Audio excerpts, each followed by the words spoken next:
Separation of substance, class 6 subject science. इसका हम तीसरा अध्ययन पढ़ने जा रहे हैं। मत हो जाइए बेटा। हम पढ़ रहे हैं सेपरेशन ऑफ सब्सटेंस। हमने पढ़ा कि कैसे सेपरेट कर सकते हैं सब्सटेंसेस को, जैसे books, table, chair, pencil, sharpener, इनको हम अलग कर सकते हैं। बुक्स को अलग, शार्पनर को अलग, पेंसिल को अलग। तो activity 6, add 2 spoons of salt to water in another beaker and stir it well। 2 चम्मच नमक के ले लो और उसको दूसरे बीकर में डाल दो और उसको स्टिर कर दो, गुला दो। Do you see any change in the colour of the water? क्या आपको पानी के कलर में चेंज दिखेगी?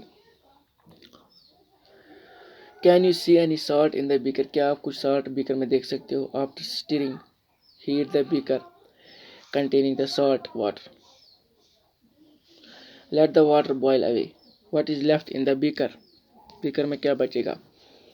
In this activity we used the process of evaporation। इस प्रोसेस हम इसमें evaporation का इस्तेमाल to separate a mixture of water and salt। पानी और नमक को अलग करने के लिए evaporation प्रोसेस की जरूरत पड़ेगी और इसमें evaporation प्रोसेस लगती है। The process of conversion of water into its vapor is called evaporation। जब पानी की कन्वर्जेशन वेपर में हो जाए इसको हम इवापोरेशन कहते हैं।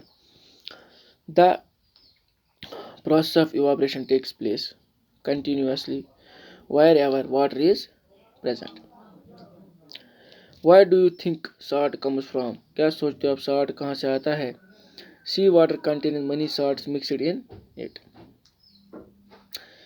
समुद्री पानी में बहुत सारा सॉल्ट होता है। One of these salts is the common salt. इसमें कॉमन सॉल्ट एक है।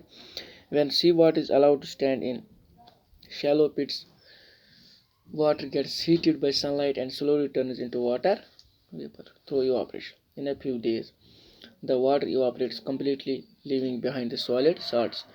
Common salt is then obtained from this mixture of salts by further purification. Use of more than one method of separation. We have studied some methods for separation of substances from their mixtures. Often one method is not sufficient to separate the different substances present in a mixture. In such a situation, we need to use more than one of these methods. Activity 7. Take a mixture of sand and salt. Sand और salt का mixture ले लो। How will you separate these? अब इनको कैसे अलग करोगे? We already saw that hand pinking would not be a practical method for separating these. Keep this mixture in a beaker and add some water to it। इस mixture को beaker में रख दो और उसमें कुछ पानी मिला लो। Leave the beaker aside for some time। अब इस बीकर को कुछ देर के लिए रख दो। Do you see the sand settling down at the bottom? क्या आप देखोगे सैंड सेटल हो गई डाउन नीचे। The sand can be separated by descension or filtration। Sand को हम किससे अलग कर सकते हैं? डिसेंटेशन प्रोसेस से। What does the descended liquid contain? Descended liquid में क्या होगा? Do you think this water contains the salt which was there in the mixture at the beginning? Now we need to separate salt and water from the descended liquid. Transfer this liquid to a kettle and close its lid. Heat the kettle for some time। इस kettle को heat करो कुछ देर के लिए। Do you notice steam coming out from the spout of the kettle? Take a metal plate with some ice on it। एक metal plate ले लो, कुछ ice में रख दो। Hold the plate just above the spout of the kettle as shown in figure 5.13। What do you observe? Let all the water in the kettle boil off। When the steam comes in contact with the metal plate cooled with ice, it condenses and forms liquid water। The water drops that you observed falling from the plate were due to condensation of steam। The process of conversion of water vapor into its liquid form is called condensation। जब conversion water vapor की liquid form में हो जाए उसको हम condensation कहते हैं। Did you ever see water drops condensed under a plate that has been used to cover a vessel containing milk that has just been boiled? बेटा मुझे उम्मीद है ये टॉपिक आपको समझ आया होगा।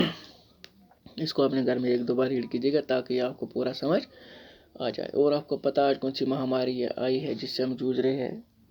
इसको कहते हैं नोवल कोरोना वायरस। बहुत सारी जानें इससे गई। तो इसका समाधान यही है कि हम कुछ खाने से पहले अपने हाथों को धोए किसी भी साबुन से। कोई भी साबुन हम इस्तेमाल कर सकते हैं। बाहर जाते समय अपने मुंह को मास्क से ढकना है। भीड़ भाड़ इलाकों में नहीं जाना है। अल्लाह आपको खुश रखे, सलामत रखे। अल्लाह हाफिज़।